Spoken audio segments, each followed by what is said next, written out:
ঘটনাটি যখন প্রথম আন্তর্জাতিক সংবাদ মাধ্যমের শিরোনামে আসতে শুরু করল তখন পৃথিবীর ক্ষমতাধর রাষ্ট্রগুলোর নীতি নির্ধারকদের কপালে চিন্তার ভাঁজ পড়ে গিয়েছিল। শুরুতে অনেকে ভেবেছিলেন এটি হয়তো কোনো অতিরঞ্জিত তথ্য বা নিছক প্রোপাগান্ডা, কিন্তু সময় যত গড়াতে থাকল ঘটনার ভয়াবহতা এবং সত্যতা তত বেশি স্পষ্ট হতে শুরু করল। যা ঘটেছে তা কেবল একটি সাধারণ সামরিক সংঘাত নয়, বরং এটি বিশ্ব রাজনীতির চিরচেনা সমীকরণকে চিরতরে বদলে দেওয়ার মতো এক বিধ্বংসী আঘাত। ইরান তাদের অত্যাধুনিক এবং অত্যন্ত শক্তিশালী খালিজ ফরেস্ট নামক অ্যান্টি ব্যালিস্টিক মিসাইল দিয়ে সরাসরি আঘাত হেনেছে মার্কিন নৌবাহিনীর গর্ব পারমাণবিক চালিকা শক্তি বিশাল যুদ্ধজাহাজ ইউএসএস আব্রাহাম লিঙ্কনের উপর। মোট 4টি মিসাইল সেই তপ্ত দুপুরে পারস্য উপসাগরের নীল জলরাশি চিরে ধেয়ে এসেছিল মার্কিন রণতরী। এদিকে এই হামলার ফলে যে ক্ষয়ক্ষতি হয়েছে তার বর্ণনা শুনলে সামরিক বিশেষজ্ঞদের হৃৎস্পন্দন বেড়ে যাচ্ছে। খবর পাওয়া গেছে যে হামলায় অন্তত 15 থেকে 20টি অত্যন্ত দামি এবং অত্যাধুনিক মার্কিন যুদ্ধবিমান পুরোপুরি ধ্বংস হয়ে গেছে। শুধু তাই নয়, সাগরের সেই উত্তাল ঢেউয়ের মাঝে 8 থেকে 10 জন মার্কিন নৌসেনা চিরতরে হারিয়ে গেছেন বলে বিভিন্ন বিশ্বস্ত সূত্র নিশ্চিত করেছে। এই ঘটনাটি এমন এক সময় ঘটেছে যখন যুক্তরাষ্ট্র সাগরের বুকে তাদের একচ্ছত্র আধিপত্য এবং মাতব্বরি নিয়ে সবচেয়ে বেশি আত্মবিশ্বাসী ছিল। কিন্তু মুহূর্তের ঝড়ে তাদের সেই দম্ভ আজ নোনা জলে মিশে একাকার হয়ে গেছে। ইউএসএস আব্রাহাম লিঙ্কন কেবল একটি জাহাজ নয়, এটি ছিল মার্কিন সামরিক শ্রেষ্ঠত্বের এক ভাসমান প্রতীক। প্রায় 1 লাখ টন এই বিশালাকার রণতরীকে বলা হয় সাগরের ওপর এক চলক সামরিক শহর। আপনি কল্পনা করতে পারেন একটি পুরো বিমান ঘাঁটি যখন উত্তাল সমুদ্রের ঢেউয়ের উপর ভেসে বেড়ায় তখন তার শক্তি কতটা হতে পারে। এই জাহাজের ভেতরে সবসময় অন্তত 70 থেকে 80টি মরণাস্ত্রবাহী যুদ্ধবিমান যে কোনো সময় আকাশে ওড়ার জন্য প্রস্তুত থাকে। 5000-এর বেশি চৌখস নৌসেনা আর দক্ষ প্রকৌশলী দিন-রাত 24-এ এই লোহার দুর্গকে সচল রাখার কাজে নিয়োজিত থাকেন। কয়েক দশক ধরে যুক্তরাষ্ট্র এই ধরনের রণতরী ব্যবহার করে পৃথিবীর এক প্রান্ত থেকে অন্য প্রান্তে নিজেদের শক্তি প্রদর্শন করে এসেছে। ছোট দেশগুলোকে ভয় দেখানো বা নিজেদের স্বার্থ উদ্ধারের জন্য এই ভাসমান দুর্গগুলো ছিল তাদের প্রধান অস্ত্র। মার্কিন জেনারেলদের ধারণা ছিল এই জাহাজের গায়ে হাত দেওয়ার সাহস পৃথিবীতে কারো নেই, কারণ সবাই জানে আব্রাহাম লিঙ্কনের মতো কোনো জাহাজে আঘাত করা মানে হল সরাসরি মার্কিন যুক্তরাষ্ট্রের অস্তিত্বে আঘাত করা এবং কয়েক হাজার সেনা মৃত্যুকে আমন্ত্রণ জানানো। কিন্তু ইরান সেই অসাধ্য সাধন করে দেখিয়েছে এবং কোনো ধরনের দ্বিধা ছাড়াই যুক্তরাষ্ট্রের সেই অলিখিত রেড লাইন বা চূড়ান্ত সীমা অতিক্রম করে ফেলেছে। তারা বিশ্বকে বুঝিয়ে দিয়েছে যে সাগরের বুকে মার্কিনীদের সেই একচ্ছত্র রাজত্ব দিন এখন শেষ হতে চলেছে।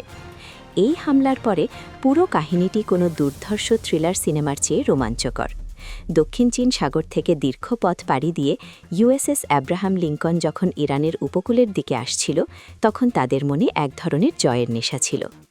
মার্কিন কমান্ডাররা পরিকল্পনা করেছিলেন যে ইরানের উপকূল থেকে প্রায় 800 কিলোমিটার দূরে অবস্থান নিয়ে তারা এক ধরনের মনস্তাত্ত্বিক চাপ তৈরি করবেন। তারা ভেবেছিলেন এত দূর থেকে ইরান তাদের নাগাল পাবে না এবং প্রয়োজন হলে তারা সেখান থেকে নিরাপদে স্পষ্টতা পোষণ করতে পারবেন। কিন্তু যখন তারা বুঝতে পারল যে ইরানের সামরিক প্রস্তুতি তাদের কল্পনার চেয়েও বেশি, তখন তারা গোপনে পালানোর চেষ্টা করেছিল। কিন্তু ঠিক সেই সময়ে পর্দার অন্তরালে থাকা এক অদৃশ্য মাস্টারমাইন্ড এই খেলায় প্রবেশ করে। আর সেই মাস্টারমাইন্ড হল চীন। চীনের অত্যন্ত আধুনিক নজরদারি স্যাটেলাইট প্রযুক্তি এবং নিখুঁত জিপিএস সিস্টেম মার্কিন জাহাজের প্রতিটি নড়াচড়া ট্র্যাক করছিল। মহাকাশ থেকে পাঠানো সেই তথ্যে মার্কিন জাহাজের অবস্থান, গতিপথ এবং গন্তব্য সবই ছিল স্বচ্ছ। আয়নার মতো পরিষ্কার চীন সেই সমস্ত গোপনীয়তাটা মুহূর্তের মধ্যেই ইরানের কাছে হস্তান্তর করে। আর এই তথ্যের ভিত্তিতেই ইরান তাদের সবচেয়ে ভয়ঙ্কর অস্ত্র খালিশ ফারেস মিসাইল ব্যাটারিগুলোকে সক্রিয় করে তোলে। খালিশ ফারেস কোনো সাধারণ ক্ষেপণাস্ত্র নয়, এটি 1000 কিলোমিটার দূরের চলন্ত লক্ষ্যবস্তুতেও নির্ভুলভাবে ধ্বংস করতে সক্ষম। ইরান যখন 4টি মিসাইল পরপর ছুঁড়ে মারল তখন মার্কিন জাহাজের অত্যাধুনিক রাডার এবং ইন্টারসেপ্টর সিস্টেমগুলো কোনো কাজ করল না। তা নিয়ে পেন্টাগনে এখন ব্যাপক তোলপাড় চলছে। 4টি মিসাইলের মধ্যে অন্তত 2টি সরাসরি আব্রাহাম লিঙ্কনের রানওয়ে এবং ঘাড়ে আঘাত হানে। আগুনের শিখা লেলিহান শিখা যখন আকাশে উঠেছিল তখন সাগরের বুকে মার্কিন আধিপত্যের পতন যেন স্বচক্ষে দেখছিল বিশ্ব। পেন্টাগনের বর্বর জেনারেলরা, যারা সবসময় দামি স্যুট পরে বড় বড় কথা বলেন, তারা এই হামলার খবর শুনে ঘামতে শুরু করেছিলেন। কারণ তারা কোনোদিন ভাবেননি যে কোনো আঞ্চলিক শক্তি তাদের এত বড় রণতরীকে এভাবে পঙ্গু করে দিতে পারে। এই হামলায় যে কেবল বিমানের ক্ষতি হয়েছে তা নয়, যুক্তরাষ্ট্রের সামরিক পদমর্যাদায় এমন এক ক্ষত তৈরি হয়েছে যা হয়তো কয়েক দশকেও পূরণ হবে না। হোয়াইট হাউসের অন্দরে এখন এক থমথমে পরিস্থিতি বিরাজ করছে এবং সবই জাতীয় পরিরক্ষিতপরশেরব দোষায় পুরস্কার। ঘটনা ঘটার পর যুক্তরাষ্ট্র শুরুতেই চেয়েছিল এই চরম অপমানের খবরটি ধামাচাপা দিতে। তারা চেয়েছিল ক্ষতির পরিমাণ লুকিয়ে রেখে নিজেদের মান সম্মান কিছুটা হলেও বজায় রাখতে। কিন্তু বর্তমান প্রযুক্তির যুগে কোনো কিছুই আর গোপন থাকে না। সবার আগে তুরস্কের প্রভাবশালী সংবাদ সংস্থা আনাদোলু এজেন্সি এই খবরটি সারা বিশ্বে ছড়িয়ে দেয়। এরপর যেন বাঁধ ভেঙে গেল। ইসরায়েলের পত্রিকা দ্য টাইমস অফ ইসরায়েল এবং জাপানের ইউরেশিয়ান টাইমস একে একে এই হামলার সত্যতা নিশ্চিত করে সংবাদ প্রকাশ করতে শুরু করল। পরিস্থিতি এমন পর্যায়ে পৌঁছল যে মার্কিন খোঁজ সংবাদ মাধ্যম CNN পর্যন্ত এই ক্ষয়ক্ষতির খবর প্রচার করতে বাধ্য হল। চারদিক থেকে প্রমাণের পাহাড় জমতে দেখে অবশেষে মার্কিন সেন্ট্রাল কমান্ড বা স্ট্যান্ডকম তাদের অফিসিয়াল টুইটার হ্যান্ডেল থেকে এক সংক্ষিপ্ত বিবৃতির মাধ্যমে এই হামলার কথা স্বীকার করে নিল। এদিকে চীন অত্যন্ত ছোট তার সাথে তাদের ভূমিকা পালন করেছে। তারা নিজেরা কোনো সরাসরি বক্তব্য না দিলেও তাদের রাষ্ট্রীয় প্রচার মাধ্যম ছিল বাণিজ্যের মাধ্যমে মার্কিন রণতরীর করুণ অবস্থার ছবি এবং পরিসংখ্যান বিশ্বব্যাপী সামনে তুলে ধরেছে। তৃণমূল নিউজ অত্যন্ত পরিষ্কার করে জানিয়েছে যে যুক্তরাষ্ট্রের গর্ব আজ ধুলোয় মিশে গেছে এবং তাদের 15 থেকে 20টি যুদ্ধবিমান এখন অকেজো লোহার স্তূপ ছাড়া আর কিছুই নয়। এই ঘটনার পর যুক্তরাষ্ট্রের এক অদ্ভুত দ্বিমুখী আচরণ নজরে এসেছে।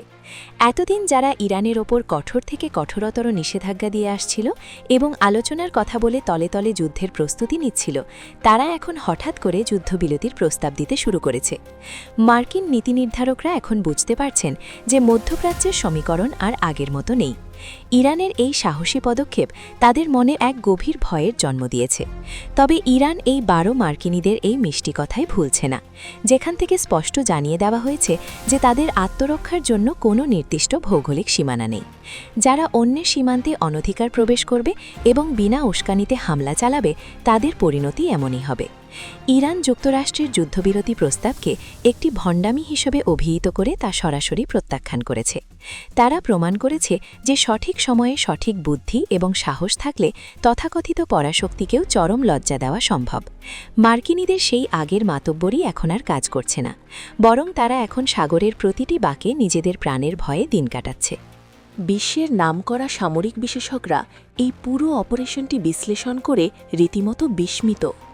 তাদের মতে এটি কেবল একটি মিসাইল হামলা ছিল না, এটি ছিল একবিংশ শতাব্দীর আধুনিক ইলেকট্রনিক যুদ্ধের এক নিখুঁত উদাহরণ, যেখানে মার্কিন যুক্তরাষ্ট্রের বিলিয়ন বিলিয়ন ডলারের 3টি মিসাইল প্রযুক্তি এক আঞ্চলিক শক্তির ক্ষেপণাস্ত্রের সামনে খড়কুটোর মতো উড়ে গেল। এই ঘটনাটি বিশ্বকে একটি বড় শিক্ষা দিয়ে গেল যে কেবল দামি প্রযুক্তি থাকলেই যুদ্ধে জয়ী হওয়া যায় না, তার জন্য লাগে সঠিক রণকৌশল এবং অসীম সাহস। যুক্তরাষ্ট্র এখন তাদের এই অকেজো রণতরী নিয়ে সাগরের কোন কোণে লুকাবে তা নিয়ে আন্তর্জাতিক রাজনীতিতে হাসাহাসি হচ্ছে। এতদিন যারা পুরো বিশ্বকে ভয় দেখিয়ে কবজায় রেখেছিল, আজ তারা নিজেরাই চরম আতঙ্কে দিন যাপন করছে। পারস্য উপসাগরের বুকে ইরান আর যে চাল দিয়েছে, তাতে তারা দাবার বোর্ডে মার্কিনীদের এক প্রকার চেকমিট করে দিয়েছে। এই হামলার সুদূরপ্রসারী প্রভাব আগামী দিনে মধ্যপ্রাচ্যের রাজনীতি এবং বিশ্ব অর্থনীতির উপর কতটা পড়বে তা এখনই নিশ্চিত করে বলা সম্ভব নয়। তবে একটি বিষয় নিশ্চিত যে USS আব্রাহাম লিঙ্কনের ওপরেই আঘাত মার্কিন আধিপত্যের সূর্যাস্তের সূচনা করে দিল। সাগরের নোনা জলে আজ কেবল মার্কিন সেনাদের রক্ত মিশে নেই, মিশে আছে এক অহংকারী পরাশক্তির পতনের করুণ ইতিহাস। আগামী দিনে ইরান এবং তাদের মিত্ররা যে আরও বড় কোনো চাল দেবে না তার কোনো গ্যারান্টি নেই। যুক্তরাষ্ট্র এখন নিজেদের অস্তিত্ব রক্ষা করবে নাকি তাদের মিত্রদের নিরাপত্তা দেবে, এই দ্বিধাদ্বন্দ্বে পড়ে তারা এখন পুরোপুরি দিশেহারা। ইতিহাসের পাতায় এই দিনটি চিরস্মরণীয় হয়ে থাকবে, এক অজশক্তির পরাজিত হবার গল্প হিসাবে। ইরান আজ প্রমাণ করেছে যে ন্যায়ের পথে অটল থাকলে কোনো শক্তি অপ্রতিরোধ্য নয়, অন্যায়ের দাপট চিরস্থায়ী হয় না। পারস্য উপসাগরের উত্তাল ঢেউ আর যেন বারবার সেই সত্যিকেই বিশ্ববাসীকে মনে করিয়ে দিচ্ছে। মার্কিন যুক্তরাষ্ট্রের জন্য এখন সবচেয়ে বড় শিক্ষা হল অন্যকে ধ্বংস করার পরিকল্পনা করার আগে নিজেদের ঘরের নিরাপত্তা নিশ্চিত করা। সাগরের বুকে মার্কিন আধিপত্যের যে সূর্য একসময় মধ্য গগনে ছিল, আজ তা অস্তাচলের পথে ধাবিত হচ্ছে। আর এই নতুন ভোরে ইরান এক নতুন ও শক্তিশালী খেলোয়াড় হিসাবে বিশ্বমঞ্চে আবির্ভূত হল, যারা কারও রক্তচক্ষুকে পরোয়া করে না।